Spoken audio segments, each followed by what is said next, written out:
Family માટે તો number 1. આજની યંગસ્ટર જો આ પિક્ચર જુએ તો એમના ઘરમાં જે ઝઘડા કંટા થતા હોય એ બધા બંધ થઈ જાય. જોઈને જો કંઈક સમજે તો આખું ખાનદાન ઊંચું આવી જાય છે અને પરિવાર એક સાથે રહેતો થઈ જાય તો પછી તે જોવાનું રહેતું જ નથી.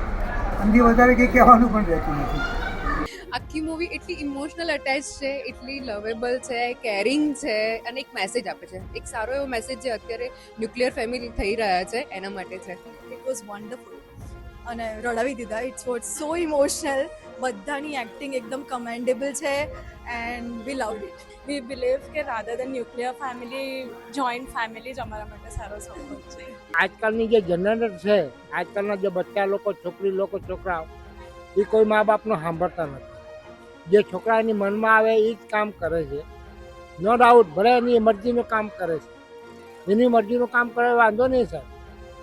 સામે એની મા બાપનું જે ઓરી કરવું જોઈએ ને એનું ધ્યાન રાખવું પડે કે એકદમ સ્ટ્રેટ ફોરવર્ડ છે નહીં આછક લઈને. આજે ન્યૂલી મેરીડ કપલ હોય કે કોઈ નો આછક. એક અગત્યની વસ્તુ અત્યારના સમાજમાં એ છે, આ શીખવાનું છે યુવાનોએ પણ કે આ રીતે રહેવાય. સંસ્કાર અગત્યના છે.